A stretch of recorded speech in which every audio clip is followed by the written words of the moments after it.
दोस्तों आज मैं आप लोगों को बताऊंगा एक ऐसी खेती के बारे में जो साल में 2 बार उत्पादन आपको दे सकती है।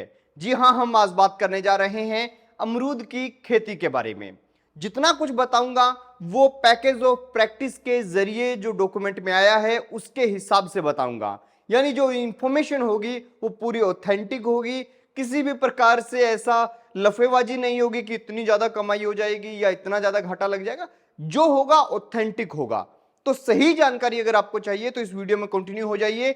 मैं आपको सबसे पहले बताऊंगा खेत का चुनाव कैसे करें, फिर हम बात करेंगे खेत की तैयारी कैसे करें, फिर हम बात करेंगे अच्छी किस्मों के बारे में, फिर हम बात करेंगे पौधे लगाने के सही समय के बारे में, फिर हम बात करेंगे पौधे लगाने के सही तरीके के बारे में, फिर हम बात करेंगे कि इंटरक्रॉपिंग कौन सी फसलों की आप इसके अंदर कर सकते हैं, फिर हम बात करेंगे कटाई छटाई के सही तरीके के बारे में, फिर मैं आप लोगों को बताऊंगा खाद देने का सही तरीका कौन सा है और कौन कौन सी खाद आपको देनी चाहिए, कितनी कितनी अमाउंट में देनी चाहिए। बहुत इंपॉर्टेंट पॉइंट है ये।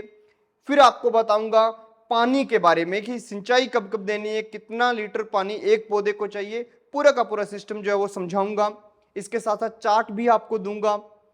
इसी के साथ फिर हम समझेंगे कि बीमारी कौन कौन सी इसके अंदर आती है, फिर हम बात करेंगे हार्वेस्टिंग कब और कैसे करनी है, फिर हम बात करेंगे कमाई के बारे में। तो दोस्तों प्रॉपर नॉलेज इस वीडियो में आपको मिलने वाली है, तो जल्दी से जाइए और चैनल को सब्सक्राइब कर लीजिए, बेल आइकन को दबा लीजिए, ऑल के ऊपर आप जाकर क्लिक कर लीजिए। तो शुरू करते हैं आज की ये वीडियो। सबसे पहले बात करते हैं खेत का चुनाव कैसे करें। बड़ा सिंपल है। अमरूद का पौधा ये शैलो रूटेड प्लांट होता है, यानी उथली जड़ का पौधा होता है, ऊपर ऊपर के सरफेस से ही न्यूट्रिएंट्स को इकट्ठा करता है। तो ऐसे में अगर हल्की जमीन है तो भी काम चल जाएगा। जमीन का पीएच 6.5 से 8.7 है तो भी उसके अंदर अमरूद की खेती आराम से हो जाएगी। कुल मिलाकर बात यह है कि हर प्रकार की जमीन के अंदर इसकी खेती हो जाती है। बस ध्यान रहे जमीन के अंदर लंबे टाइम तक पानी नहीं रुकना चाहिए। और दूसरी बात, आपके पास डेली पौधों को देने के लिए या हफ्ते में 2-3 बार पौधों को देने के लिए पानी की व्यवस्था जो है होनी चाहिए। जमीन कैसी भी हो चल जाएगी। अब रही बात कि खेत की तैयारी कैसे करें। बड़ा सिंपल है। पौधे से पौधे की दूरी 18 फीट, लाइन से लाइन की दूरी 18 फीट। ऑथेंटिक जो दूरी है ना वो यही है। इसके हिसाब से आप 1 मीटर चौड़ा, 1 मीटर गहरा, 1 मीटर लंबा गड्ढा खोद लीजिए। नीचे की मिट्टी और ऊपर की मिट्टी को बाहर निकालकर मिक्स कर लीजिए। या तो वो मिट्टी सीधी डाल दीजिए अंदर, या फिर उसके अंदर हो सके बहुत अच्छा हो जाएगा अगर आप उसके अंदर 5 किलो फार्म मैन्योर डाल देते हैं। अगर फार्म मैन्योर नहीं है तो गड्ढे को मिट्टी से भरने के बाद ऊपर की जो 1 फीट की मिट्टी होगी उसके अंदर 2 किलो वर्मी कंपोज अगर मिला देते हैं तो बहुत अच्छा होगा। तो ये मिलाने के बाद आप उसके अंदर ड्रिप बिछा दीजिए। अब ड्रिप 1 केबल वाली बिछा दीजिए चाहे 2 केबल वाली बिछा दीजिए। इतना ध्यान रहे कि ड्रिप कम से कम वो तो जरूर बिछाएं जिसके अंदर 1 घंटे के अंदर 8 लीटर पानी कम से कम तो वो निकाल ही दे। ऐसी ड्रिप तो कम से कम आपको बिछानी ही चाहिए। इसके बाद में आपका खेत जो है वो एकदम तैयार है। अब रही बात कि पौधे लगाएंगे उनकी किस्में कौन सी चुननी चाहिए। तो किस्में मैं आपको बता देता हूं, जैसे पंजाब एप्पल गवावा, और उस किस्म के बारे में यहां पे लिख भी देता हूं। ये लिखा हुआ आ रहा होगा वो पढ़ लीजिएगा वरना वीडियो बहुत लंबी हो जाएगी। पंजाब एप्पल गवावा, पंजाब किरण, पंजाब सफेदा, श्वेता, पंजाब पिंक, सरदार, अलाहाबाद सफेदा, हिसार सफेदा, अर्का मूल्य। ये जो किस्में हैं इनमें से जो किस्म आपका दिल करे वो चुन लीजिए। इन किस्मों के बारे में यहां पर लिखा हुआ है उसको अच्छे से पढ़ लीजिए। अब रही बात कि पौधे लगाने का सही समय क्या है। तो पौधे लगाने का जो सही समय है वो साल में 2 बार आता है। एक फरवरी मार्च में और दूसरा जुलाई अगस्त सितंबर में। अब आप इनमें से कौन सा समय चुनते हैं वो आप पे डिपेंड करता है। जो आपका दिल करे उस समय में आप पौधे लगा लीजिए। अब रही बात कि पौधे लगाने का तरीका क्या है सही। पौधे लगाते ही उनके अंदर आपको पानी डालना है, पहली बात। दूसरी बात, पौधे या तो सुबह सुबह लगाएं या शाम के वक्त में लगाएं, दोपहर में ना लगाएं अगर आप रेनी सीजन में पौधे लगा रहे हैं, यानी कि जुलाई अगस्त सितंबर के अंदर पौधे लगा रहे हैं तो इन बातों का आपको ध्यान रखना है। इसी के साथ साथ पौधे लगाते ही उसके आसपास आपको पराली से मल्चिंग कर देनी है। अब सबसे इंपॉर्टेंट सवाल कि इंटरक्रॉपिंग कौन सी फसलों की इसके अंदर कर सकते हैं, यानी इसके बाग में कौन कौन सी फसलें पहले 3 से 4 साल तक बो सकते हैं। तो आप वो फसलें बोएं जो फलीदार हो या वो फसलें बोएं जिनका साइज छोटा हो। अब कुछ लोग पूछते हैं कि सर बेल भी उगा सकते हैं सब्जी की, तो उगा सकते हो, लेकिन आपकी अगर हिम्मत है रोजाना पौधे से बेल को उतारने की तभी लगाइए, अन्यथा ना लगाइए, क्योंकि पौधे के ऊपर बेल चढ़ेगी, पौधे को नीचे खींचेगी और पौधा जो है वो खराब हो जाएगा। तो ऐसा नहीं होने देना। अब बात करते हैं कटाई छटाई के बारे में। तो कटाई छटाई कई प्रकार की होती है, सेंट्रल लैडर सिस्टम होता है, मॉडिफाइड लैडर सिस्टम होता है, कई प्रकार होते हैं। तो इसके अंदर मॉडिफाइड लैडर सिस्टम के जरिए कटाई छटाई करनी होती है। वो कौन सा सिस्टम होता है, वो ऐसे थंबनेल वाली एक हमारी वीडियो है, उसके अंदर जाकर देखोगे तो सारे के सारे कटाई छटाई के जो सिस्टम है वो पता चल जाएंगे, और आपके घर पे जो पौधे हैं उनके ऊपर उसके हिसाब से आप कटाई छटाई का उपयोग करके देखोगे तो बहुत बढ़िया तरीके से जो है आपका वो पौधा जो है खूबसूरत भी बनेगा और ग्रोथ भी करेगा।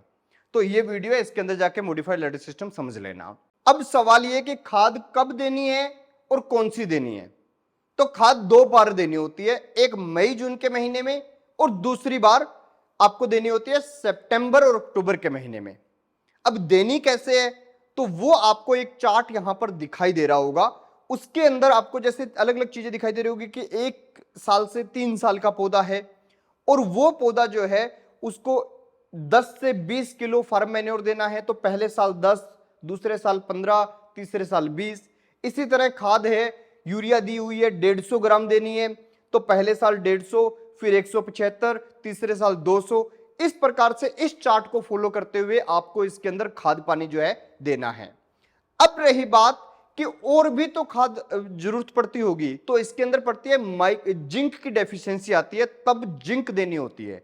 वो पहले पता कैसे करें कि जिंक की डेफिशिएंसी है, तो ऐसे थंबनेल वाली एक वीडियो दिखाई दे रही होगी आपको, जाइए और वो वीडियो देखिए, समझिए कि जिंक की डेफिशिएंसी किसी भी फसल में पता कैसे की जाती है।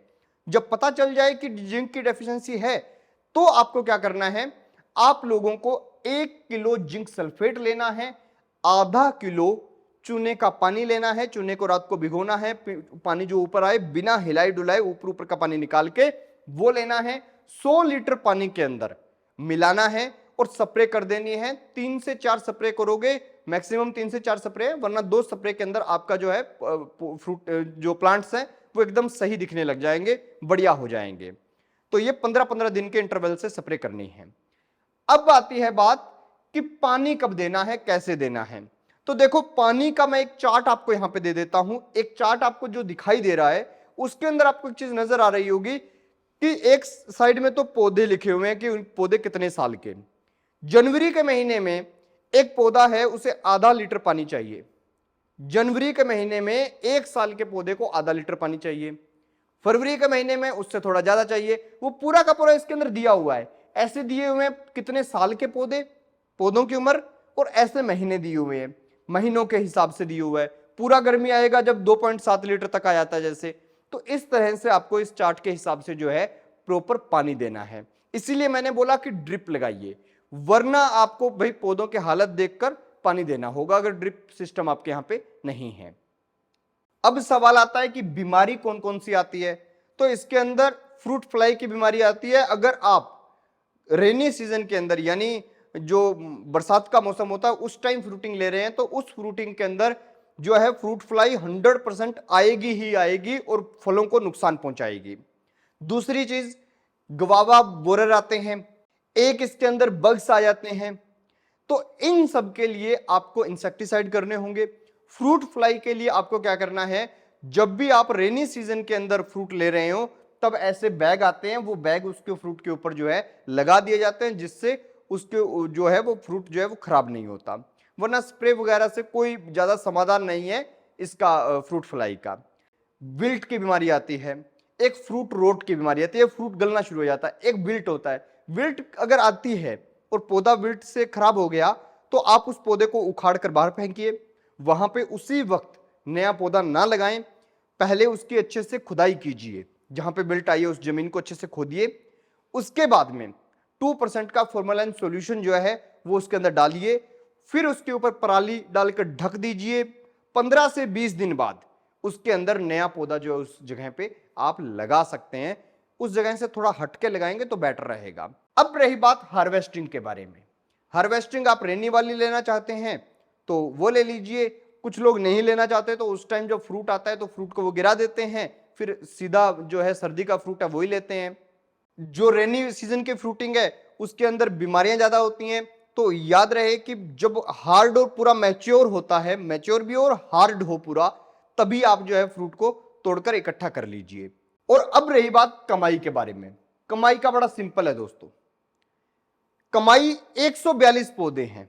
अगर आप सारी वैरायटियां देखेंगे ना, वैरायटियों को गौर से देखिए, इनके अंदर जो बताया हुआ है पर ट्री कितना लगेगा जब ट्री मैच्योर होगा, कम से कम 100 बताया हुआ है और 160 किलो पर ट्री तक लगा हुआ बता रहे हैं कि फलां वैरायटी में इतना लगेगा, फलां इतना लगेगा। तो एवरेज अगर हम 100 किलो भी मानते हैं मैच्योर पौधे के अंदर लगता है फ्रूट, 100 को गुना कर लीजिए 142 से, तो लगभग 14,200 किलो फ्रूट जो है वो आपके यहां पे आएगा। कम से कम रेट फ्रूट का 25 किलो है आज के हिसाब से मैं बता रहा हूं। आप आज बाग लगाओगे तो आज से 5 साल बाद आप देख लीजिए कितना फ्रूट का वैल्यू होगा पर केजी का। 25 किलो भी अगर मान के चलें और इससे गुना करें तो लगभग 3.5 लाख से ऊपर का जो है एस्टिमेट बनता है। तो ऐसे में ये मान के चलिए कि आज से 5 साल बाद, आज अगर आप बाग लगा रहे हैं तो आज से 5-6 साल बाद जो है आप लगभग 5-6 लाख रुपए पर एकड़ का जो है जरूर कमाएंगे। आज के हिसाब से लगभग 3.5 लाख रुपए जो है आमदनी आराम से है। खैर, आपको अब यहाँ पे कई वीडियो दिखाई दे रही होंगी। इस वीडियो की जानकारी आपको अच्छी लगी हो तो चैनल को जरूर सब्सक्राइब करें। अगर आपकी कोई राय है तो वो भी राय जरूर दें, और इसी के साथ साथ आपकी कोई नाराजगी है तो वो भी कमेंट सेक्शन में जाहिर करें। लेकिन हाँ, गाली गलौज से परहेज करें, राय दें, सुझाव दें, अपना तर्क दें, ये सबसे जरूरी है। खैर दोस्तों, ये वीडियो कैसी लगी जरूर बताएं। देखते रहिए एबीसी इंडिया।